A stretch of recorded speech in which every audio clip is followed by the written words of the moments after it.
Hello and welcome to the Whirly Bloke channel. Today I'm going to be doing a quick review of my new Taranis X9D Special Edition and show you how I configured it. I've had my Taranis X9D for a couple of years now and it's been awesome. I use it for all my mini quads and a load of other RC stuff, including cable cams and remote gimbals, so it's had an awful lot of use. Over the past few months it's started to show some signs of wear and tear, and the pitch and roll gimbal has got quite notchy and really needs replacing. And this switch has packed up completely even though it moves, and it really needs a new battery. It's also had a weird intermittent range issue from new. I thought the 5 dB antenna mod would fix it, but it's made no difference. It doesn't happen very often, but it's obviously a fault somewhere that will need to be fixed at some time. So rather than just upgrade the parts, I decided to get a new radio and went for the Special Edition with the M9 Hall Effect gimbals and upgraded switches. I did think about a cheaper Q7. It's very nice, but it doesn't have all the rotary switches that I need for some applications. And I'm not going to move away from Taranis anytime soon because I know it so well, so there's no need to change for change's sake. The quality's not quite up to something like a Futaba, but you get incredible value for money. So here's my brand new X9D Special Edition. I went for this carbon look, but there's other leery colour schemes if you want them. The gimbals feel fantastic and the new stick tops are pretty good as well. I really quite like these. The only difference I can see in the upgraded switches is that they're quieter and they feel quite nice. And the removable antenna is great, but don't forget to connect it before you turn the radio on, or you're likely to fry the transmitter output stage, although you do get the usual voice warning. I wish they'd upgraded these horrid nickel metal hydride batteries with more suitable lithium ion ones, but I can sort that out later, just like I did on my old Taranis. Overall, I think it was really worth getting this new radio, but I now have the problem of transferring all the models I've got on my old radio onto the new one. So I'll show you how I did that. Before we get the new Taranis set up, one small thing I noticed was this aerial is actually pretty loose, and I thought that was a fault in the mounting here, but actually as it turns out it's just the mounting nut that's loose. So we can get that tightened up. Good, excellent.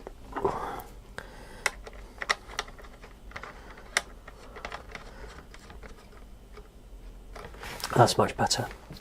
So we can turn this on. Welcome to OpenTX. Great. So what we're going to do, warning. Of course, switch warning. So this is a perfectly clean radio, and we'll just check what version of the firmware. We've got bootloader 2.16, which is exactly the same as what I've got on here. So we've basically got three things that we need to transfer from this radio to this radio. So my old radio has got a whole load of models on it which I don't want to reproduce, and I want to transfer them over to this radio so it's ready to use. Now this is using exactly the same firmware and bootloader, so I don't need to update that, so it's one less thing I have to do. I then need to make sure that we're running the same version of OpenTX on both the old transmitter and the new transmitter. Now I know I'm already running version 2.2.1 on here because I've updated this very regularly. We just need to put version 2.21 onto this Taranis, which is straightforward, and I'll show you how to do that. And the last thing is we need to take the contents of the SD card on the old radio and put it on the new radio. Although that doesn't store your models, what it does store is all sorts of things like your voice packs and so on. So the quickest way to transfer that is to just make a copy of the SD card, and I'll show you how that goes. So first things first, we need to get a copy of OpenTX and OpenTX Companion, and back up this radio in preparation to transferring everything onto the new one. So the first thing to do is to get your copy of OpenTX Companion, which you can get to by opentx.org. The latest version is 2.2.1, which I've been using on my old radio with no problems at all, so I'm quite happy to go with that. I'm using a Mac, but there are Windows versions of this and Linux. So what you need to do is grab the installer for whichever device you're using and install OpenTX Companion, which I've already done on this machine. And that comes as a package deal with the correct firmware, so the UI that you grab or the installer matches the firmware that you're going to install. So let's get a copy of OpenTX Companion running. Okay, so we need to connect this to our radio, and the way to make that work is to first of all start your radio in bootloader mode. It's quite simple. Pushing the two trim tabs, turn the radio on, and this puts it into bootloader waiting mode.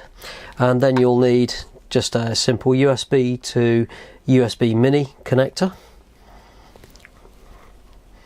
Don't be confused, this isn't the micro connector, it's slightly bigger. And you need to plug these in this order. You need to make sure that your radio is turned on and in bootloader mode. So you plug USB in there. So as you can see, it says USB connected. We go back to Companion. The first thing we're going to do is to back up everything that's on this radio. So we are going to grab, I always forget, read modules and settings from radio. So we click that guy there. It's reading all our models, and here we can see what they are. That all looks great, and exactly what was expected. The Chameleon was the one that was selected. So what we're going to do is to back up the radio to a file that backs up everything on the radio in the E2prom.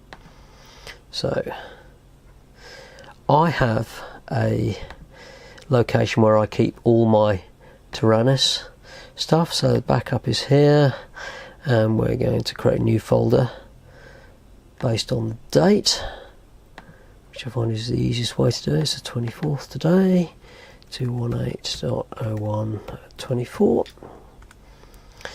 and we're going to call this what should we call it? We'll just call it radio backup.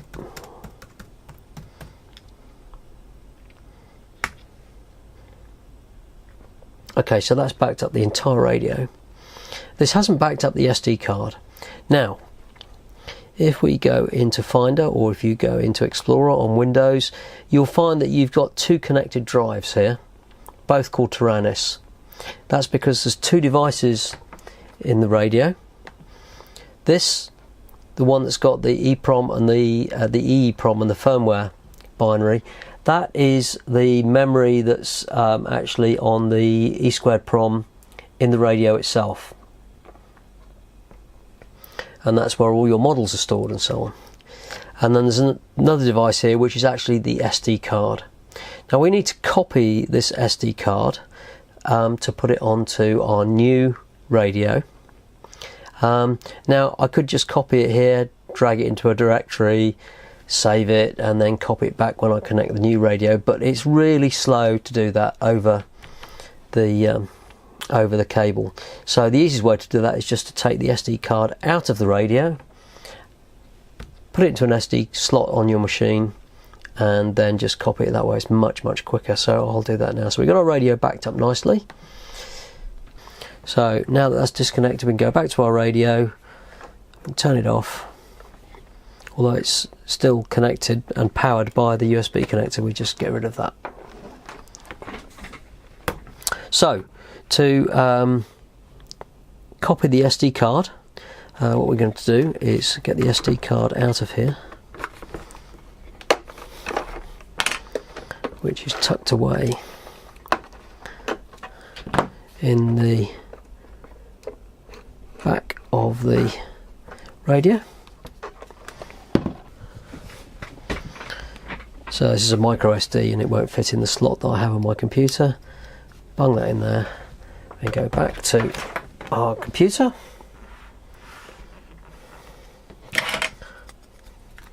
Put that in the SD slot.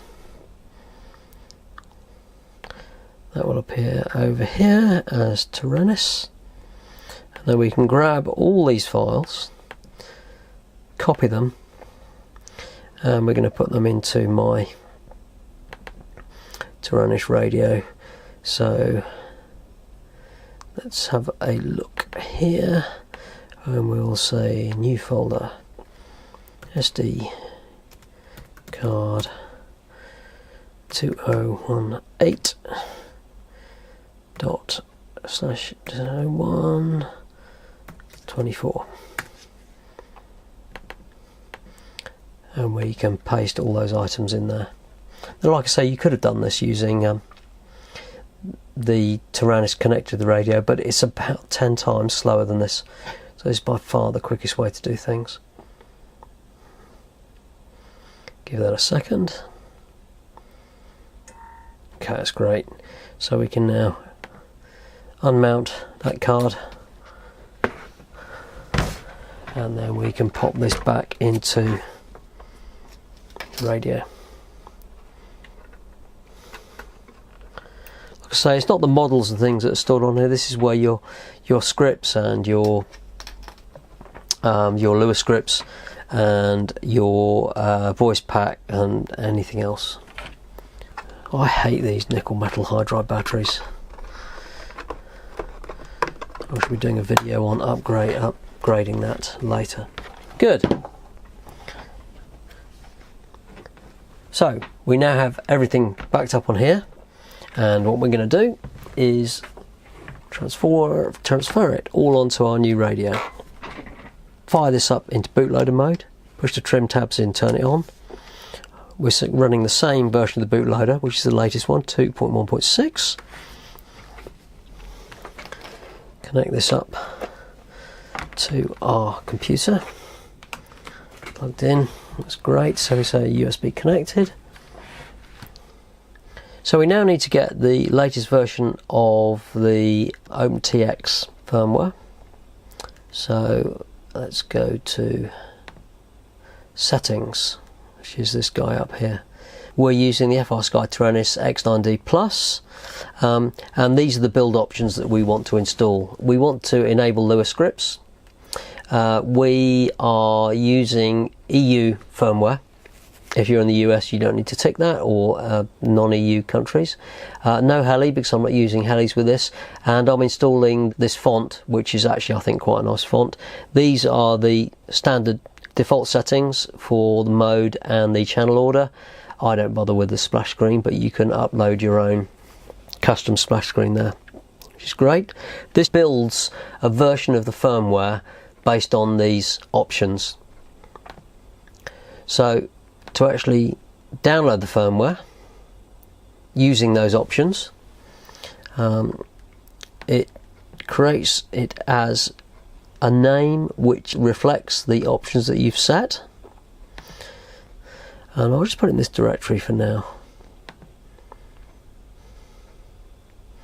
We don't need to download the SD context because we're copying a version of 2.21 from the old radio onto the new radio, so we can just use the copy that we took earlier on.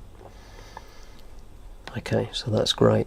So what we need to do is to write this firmware to the radio, which is this guy over here. Version 2.2.1, variant 2.18. This is the software that I just downloaded here, and we say write TX. So that is writing, and it's now finished putting that version of OpenTX onto the radio, which is all good. So we can close that out now. Now what we want to do is to copy the backup that we made of our models and the entire radio onto the new radio. So come over here, write models and settings to radio. So we load the file which we just backed up, which was here, 2018 0124. Radio backup.bin, open. Check firmware compatibility, write to radio. There we are, that's done. So on our radio now we have the latest version of OpenTX. We've got our backup from our old radio of all the models and so on. The only thing we haven't done is transferred the contents of the SD card, which we copied onto our computer, onto this new radio. So we can do that by disconnecting the USB, turning the radio off,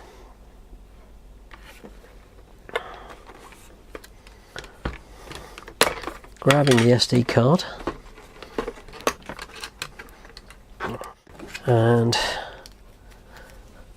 putting this back into our computer. If we go back to Finder or Explorer in Windows, if you're doing that, this no name here is the SD card which I just inserted, and we can delete everything that's on there, which is great. And if we go back to the copy I made of the SD card, which is today, copy that, go back to the SD card and paste all those onto there.